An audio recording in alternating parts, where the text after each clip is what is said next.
começar o nosso trabalho à tarde. São 2h15. A ideia agora é que a gente converse devagar, nesse tempo que temos para perguntas, né, sobre as 3 apresentações da manhã. Infelizmente a professora Marinês não pôde ficar, mas nós temos o privilégio de ter aí, para trabalhar com a gente, nessa hora inicial, a professora Bernadette e o professor Naumar. Então, eu lembro só os 3 grandes focos, né, de questões com foco no perfil do professor, com foco na formação do professor e com foco nas condições de trabalho do professor. Tivemos aporte nas 3 frentes de manhã, não é? Acho que a exposição do Naumar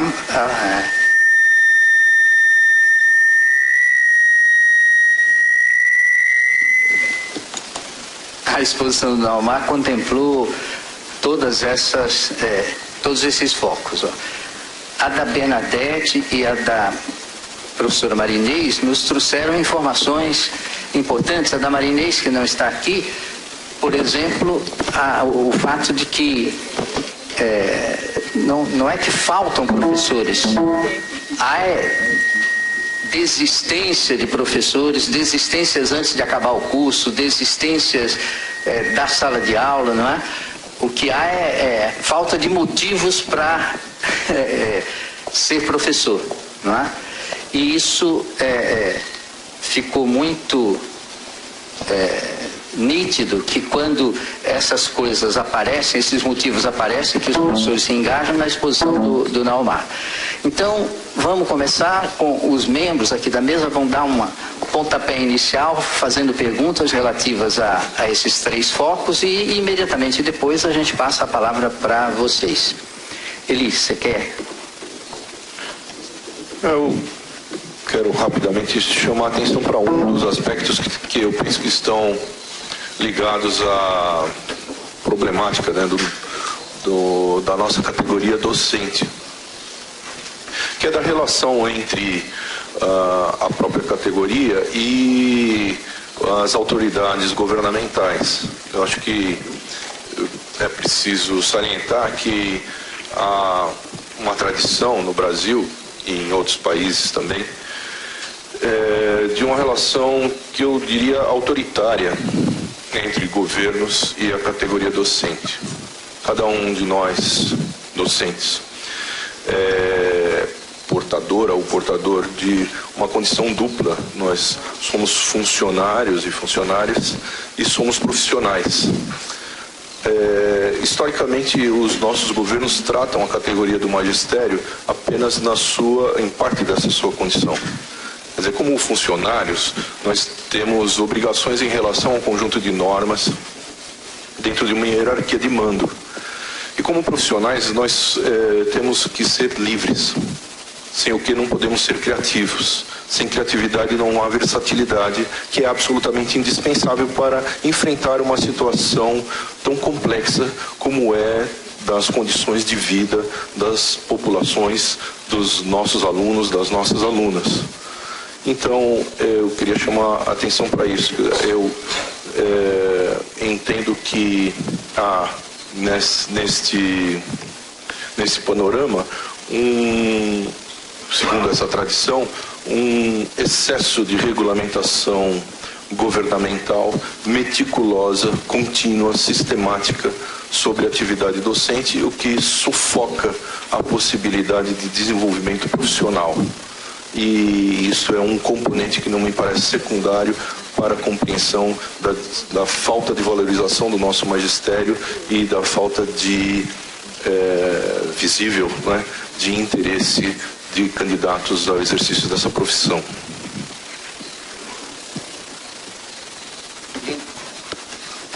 Acho que aqui.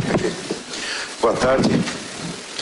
Então, muito obrigado, Bernadette e professor Naumar, pela contribuição de vocês hoje pela manhã.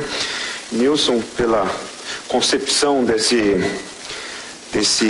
trabalho todo que nós estamos aí compartilhando. Então, eu queria comentar 4 coisas que me chamaram a atenção na fala dos colegas hoje pela manhã.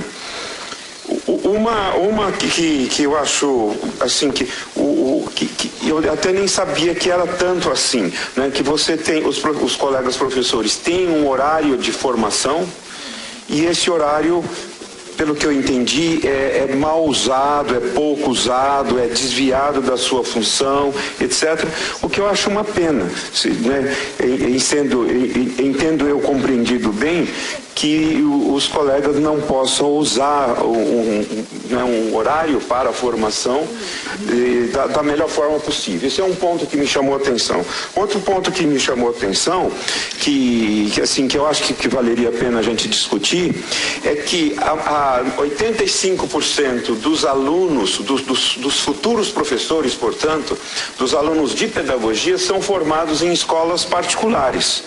E eu fico me perguntando assim, o que nós da escola pública, né, por exemplo a USP ou enfim as universidades federais, o que nós poderíamos fazer em favor da colaboração, da melhoria, enfim, dos colegas das escolas particulares, porque estatisticamente eles é que formam, né, a grande massa de professores que ensinam as crianças e os jovens do Brasil. Esse é um ponto.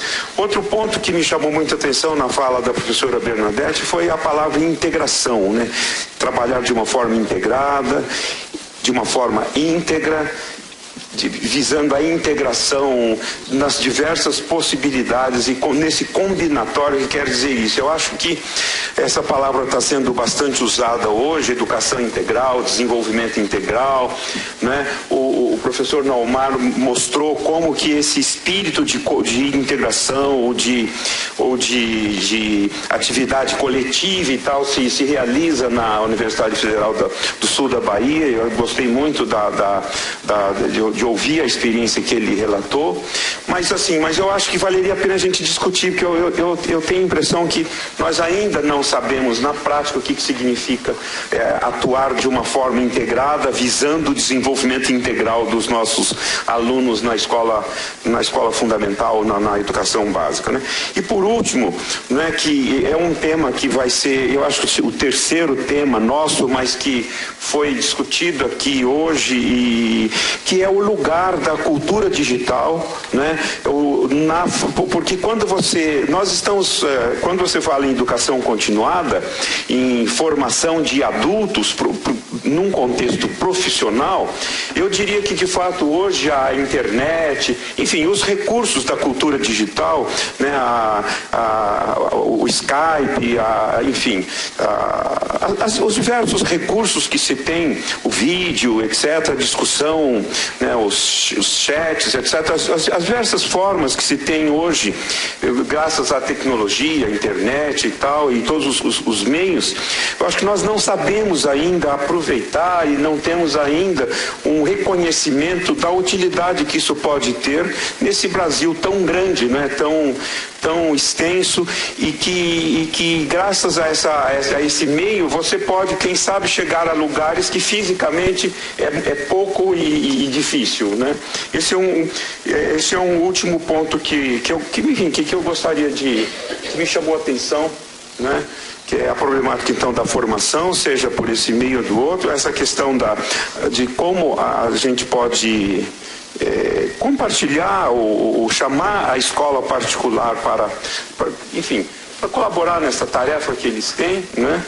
E a questão da formação mesmo continuada dos professores, que eu acho que é algo fundamental, não só para os professores. Hoje, né, todo profissional precisa se reciclar continuamente, porque, por exemplo, na medicina, né, a tecnologia, a mudança de medicamentos, os recursos, né, de exame, de diagnóstico, etc., mudam tanto que o médico deve continuamente, né, os profissionais da saúde, e isso vale para nós também, eu acho. Hélio? Bem, eu também queria agradecer a oportunidade de estar participando desse evento, que eu entendo que vai, com certeza, trazer grandes possibilidades aí de melhoria. E eu queria abordar uma questão que tanto no Naomar quanto na professora Bernadette também colocaram, é a questão da desistência brutal que existe, né, nos diversos níveis, né? Quer dizer, se vocês veem o ensino fundamental para depois do médio, é uma barbaridade, de 27 mil cai para 8 mil. Então, eu acho que essa questão, que eu acho que a inteligência dentro das universidades, a gente tinha que achar onde está o problema, né? Por que isso acontece? Porque a gente está perdendo uma massa fantástica de jovens, né, que simplesmente vão estar marginalizados dentro da sociedade, né? Essa questão dessa dificuldade, eu tenho trabalhado com um colega americano, né, porque essa questão, por exemplo, na engenharia, por exemplo, há uma desistência muito grande. Cerca de 50% dos alunos que entram para fazer o curso de engenharia, eles desistem depois do segundo ano, né?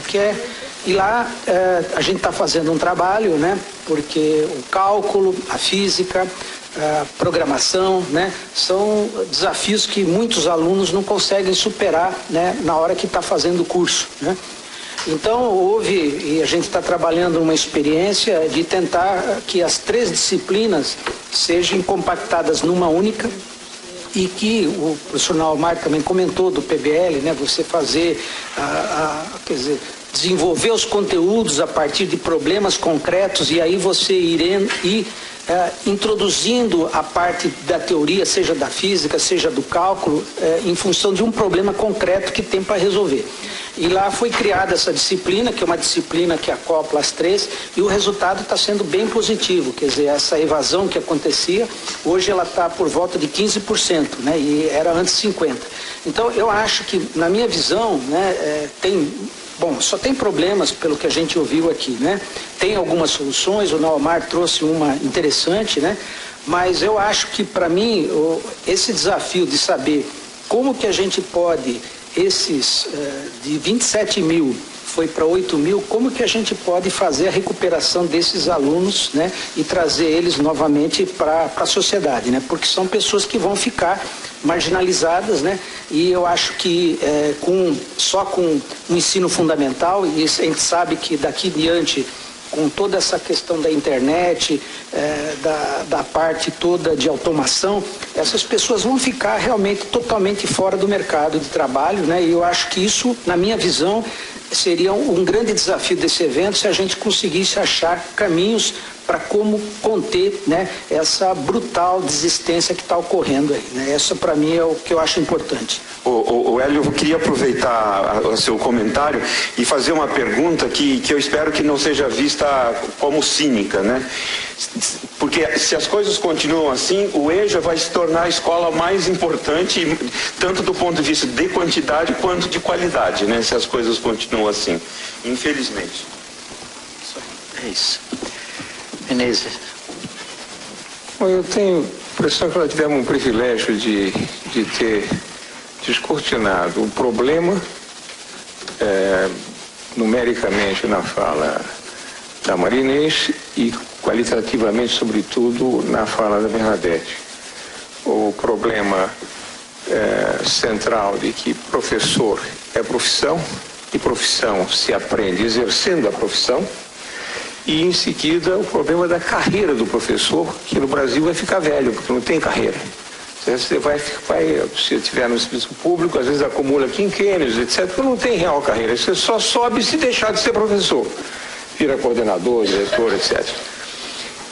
Essas duas questões, de certa maneira, foram equacionadas, e nós temos um modelo belíssimo, que é o modelo do sul da Bahia, que o Naomar nos apresentou. Ou seja, você tem uma ligação orgânica entre centro formador e escolas de base, onde o sujeito aprende vivendo a profissão. Eu não tenho esse detalhe na fala do Naomar, mas eu imagino que para que o estudante seja formado na escola, é preciso que haja formadores na escola. E, portanto, aí se estabeleceria a carreira do professor. O professor que mostra excelência, maturidade e crescimento, ele passa a ser, a um só tempo, professor de algumas turmas e formador dos residentes ou dos estagiários. Isso resolve basicamente os dois problemas centrais apresentados pela Bernadette. Então você diz, bom, então aí o problema está aí a solução, está tudo resolvido. Não está resolvido porque essa ligação orgânica entre centro formador e escola, que se estabeleceu quase que pontualmente ali no sul da Bahia, generalizar isso é jogo duro. Pega São Paulo, o Sudeste, a maior parte dos professores são formados em faculdades privadas, que tem uma ligação orgânica nula com a escola pública, senão o fato de que ela fornece depois, finalmente, professores para a escola pública. Mas, estatutariamente e por todas as outras razões, não tem ligação. As universidades públicas, e essa aqui é um exemplo, formação de professores é subproduto de subproduto, porque o cientista quer formar o seu substituto, e isso é a pós-graduação, que é a principal. A graduação já é quase um sacrifício. Licenciatura, então, é subproduto de subproduto. Quem se dedica a isso é quase mal visto no meio acadêmico.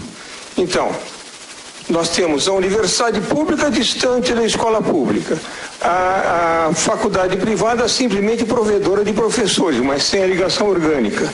Então, a bela solução que nós vimos e está acontecendo lindamente no sul da Bahia, generalizar isso, esse é o grande problema. Então, eu acho que se eu fosse olhar, botar um foco na questão, de que maneira nós poderíamos, digamos, mobilizar parte da nossa universidade pública para que, de fato, se dedique à escola pública e estabeleça com ela um vínculo orgânico para ter lá uma formação inicial real. E, segundo, achar formas pelas quais as faculdades privadas possam ser subsidiadas, apoiadas, etc., para que estabeleçam vínculos com escolas públicas onde os estudantes de licenciatura e de pedagogia pudessem, mais do que estagiar, pudessem ter uma residência pedagógica contínua ao longo do curso. Nós começamos uma experiência desse tipo, espero que continue na Faculdade SESI São Paulo, da qual me apartei há cerca de um mês, mas fui apartado, mas essa experiência espero que continue. Agora, são pontos isolados. Mesmo o sul da Bahia, com a beleza da solução que apresenta, ainda é uma coisa para ser olhada como algo a ser almejado quase utopicamente. Então, nós precisamos pensar nas ações políticas que aproximassem o problema apresentado pela Bernadette da solução apresentada pelo Ana Romar.